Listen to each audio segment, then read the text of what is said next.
Hello दोस्तों, नमस्कार। Railway ने अपने जारी शेड्यूल के अनुरूप ही टेक्नीशियन का 60 नोटिफिकेशन निकाल दिया है, जिसका फार्म शुरू हो रहा है 9 मार्च 2024 से और ये ख़त्म होगा, क्लोज डेट होगा सबमिशन ऑफ एप्लीकेशन 8 अप्रैल 2024 तक। इस बार टेक्नीशियन की भर्ती में 2 पे लेवल के भर्ती आ रहे हैं। एक टेक्नीशियन ग्रेड 1 सिग्नल और दूसरा टेक्नीशियन ग्रेड 3। ये टेक्नीशियन ग्रेड 3 में हर एक विभाग के भर्ती आएंगे, जैसे signal, telecom, track maintainer, CNW इत्यादि। और इसका ग्रेड पे रहेगा आपका 1900, जिसका बेसिक पे है 19,900 और ये लेवल है 2। और ग्रेड 1 का है बेसिक पे 29,200, पे लेवल है 5 और ग्रेड पे 2800 रहेगा। इसमें टेक्नीशियन ग्रेड 1 सिग्नल में 18 से 36 मांगा जाएगा और टेक्नीशियन ग्रेड 3 में 18 से 33। ग्रेड 1 सिग्नल में पोस्ट है 1100, टेक्नीशियन ग्रेड 3 में पोस्ट है 7900। टोटल पोस्ट 9000, जो कि शेड्यूल रेल ने जारी किया था उसमें दिया था कि 9000 टोटल पोस्ट रहेगा। रेलवे ने अपने नोटिफिकेशन में यह बहुत बड़ा बदलाव किया है। इसके पहले टेक्नीशियन ग्रेड 1 का कभी भी ओपन भर्ती में नहीं आया था नोटिफिकेशन में, लेकिन इस बार ये दिया है। इसके पहले केवल और केवल टेक्नीशियन ग्रेड 3 का ही पोस्ट आता था। तो आइए हम सभी देख लेते हैं कि इनका क्वालिफिकेशन क्या रहेगा। तो टेक्नीशियन ग्रेड 1 का क्वालिफिकेशन रहेगा BSc होना चाहिए, फिजिक्स से, इलेक्ट्रॉनिक्स से, CS से, IT से। इन 4 में से किसी एक कोर में BSc होना चाहिए। और टेक्नीशियन ग्रेड 3 का क्वालिफिकेशन रहेगा आपके पास ITI हो या एक्ट अप्रेंटिस हो, या फिर सिग्नल और टेलीकॉम विभाग के लिए टेक्नीशियन ग्रेड 3 के लिए आपके पास 10+2 होना चाहिए। अगर सैलरी की बात करें तो टेक्नीशियन ग्रेड 1 सिग्नल, जो कि लेवल 5 की पोस्ट है, इसकी सैलरी ग्रास पे लगभग 55,000 हो जाएगा। और वहीं टेक्नीशियन ग्रेड 3 की बात करें तो इसकी सैलरी लगभग 35,000 हो जाएगा। ये जो उम्र का रेंज दिया है कि टेक्नीशियन ग्रेड 1 सिग्नल 18 से 36 साल भर सकते हैं,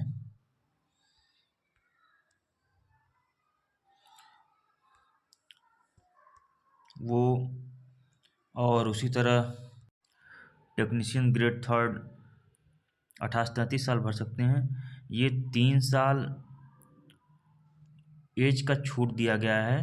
क्यों? क्योंकि कोविड-19 पैंडेमिक के कारण।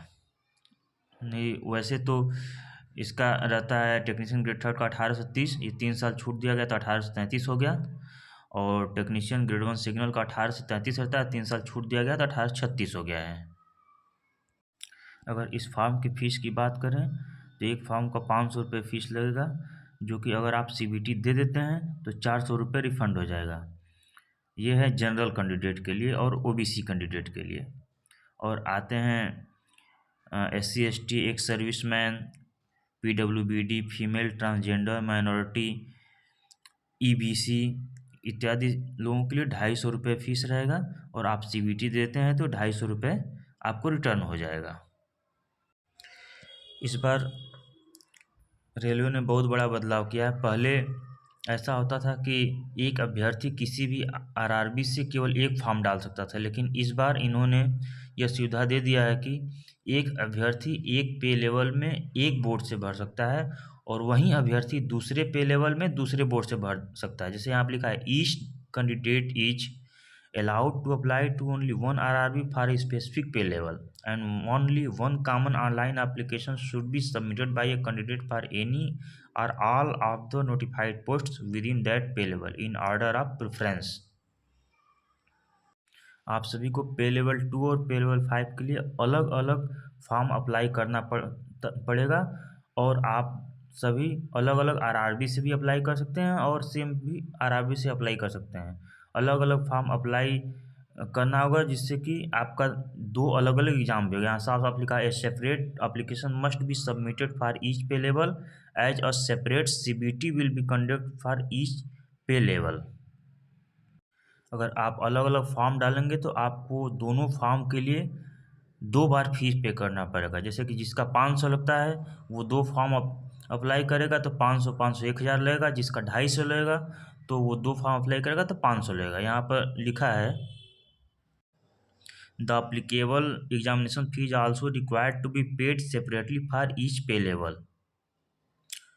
Once the selection of RRB is made, it shall be final for that pay level। मतलब आप एक बार जिस भी RRB में फॉर्म फिल कर देंगे वह आपके लिए फाइनल सबमिटेड रहेगा और हर एक कार्य वही कराएगा।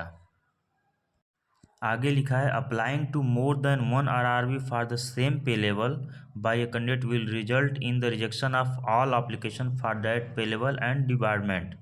इसका मतलब ये हुआ कि अगर आप एक ही पे लेवल में एक ही RRB से